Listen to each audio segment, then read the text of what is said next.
आज मैं तुमसे एक बात कहने आया हूँ, ऐसी बात जिसे अगर तुमने आज समझ लिया तो जिंदगी में कभी भूलना शब्द तुम्हारे शब्दकोश से मिट जाएगा। आज की ये वाणी तुम्हारे दिमाग का ताला खोल देगी, तुम्हारे अंदर सोई हुई याददाश्त को जगा देगी और वो शक्ति पैदा कर देगी जिससे तुम जो भी पढ़ो वो अक्षर अक्षर बनकर तुम्हारे दिल पर अंकित हो जाएगा। दुनिया का हर विद्यार्थी कहता है महाराज जी पढ़ा हुआ याद नहीं रहता, पर मैं कहता हूँ तुम भूलते नहीं हो, तुम समझते नहीं हो उस ज्ञान को। ज्ञान कोई चीज नहीं जो रट ली जाए, ज्ञान तो एक साधना है, एक तप है, एक ध्यान है, और जो इस साधना को समझ गया वो जिंदगी में किसी भी इम्तिहान में हार नहीं सकता, चाहे वो पेपर का हो या जिंदगी का।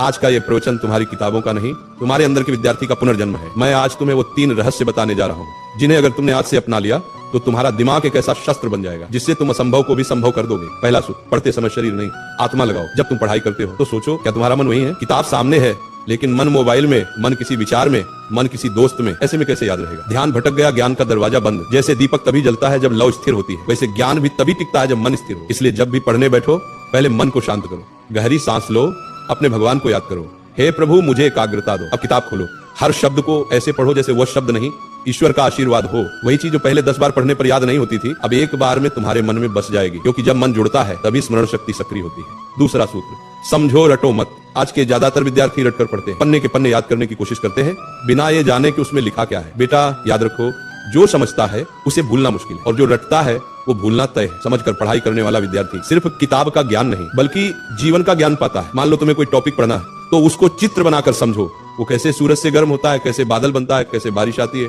जब तुम उस विषय को महसूस करने लगोगे तो वो कभी नहीं भूलेगा। ज्ञान को महसूस करो, क्योंकि जो महसूस किया जाता है वो याद नहीं किया जाता, वो बस जाता है। तीसरा और सबसे शक्तिशाली मंत्र, दोहराओ और किसी को सिखाओ। दुनिया का सबसे अच्छा तरीका याद रखने का यही है कि तुम किसी को सिखाओ।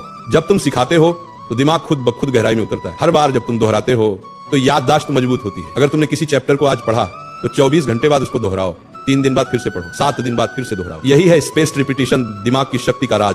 और सबसे बढ़िया, अपनी माँ को, दोस्त को, भाई को वो टॉपिक समझाओ, क्योंकि जो दूसरों को सिखा सकता है वो खुद कभी भूल नहीं सकता। ये तीनों सूत्र अगर तुम रोज के जीवन में अपना लो तो भूलना संभव हो जाएगा। बस इन 3 शब्दों को याद रखो, ध्यान, समझ, दोहराओ। जब मन लगेगा याद रहेगा, जब समझ कर पढ़ोगे दिमाग में छप जाएगा, जब रोज दोहराओगे ज्ञान आत्मा में बस जाएगा। यही वो 3 ताले की चाबी है जो हर महान विद्यार्थी के पास होती है। स्मरण शक्ति बढ़ाने के गुप्त उपाय, भावनात्मक विस्तार। बेटा तुम्हारा दिमाग भगवान की सबसे अद्भुत रचना है, लेकिन इसे काम में लाने के लिए इसे शुद्ध रखना पड़ता है। हर दिन सुबह उठकर 10 मिनट ध्यान करो, मैं सब कुछ याद रख सकता हूँ, मेरा मन शांत है। अच्छा भोजन लो, दिमाग को ऑक्सीजन चाहिए, न कि तली हुई चीज। और जब थक जाओ तब भी पढ़ाई से नफरत मत करना, बल्कि ये सोचो आज मैं थोड़ा और बेहतर बन गया। विद्यार्थी जीवन कोई सामान्य समय नहीं है, ये जीवन का सबसे बड़ा अवसर है। ये कुछ साल ऐसे हैं जहां तुम अपनी सोच से भगवान का भी रास्ता बदल सकते हो। एकाग्र मन से किया गया अध्ययन ही साधना है। इसलिए पढ़ाई तुम्हारा धर्म है, ज्ञान तुम्हारी पूजा है और याद रखना तुम्हारा प्रसाद है। जब अगली बार तुम किताब खोलो तो उसे सिर्फ पढ़ाई मत समझना,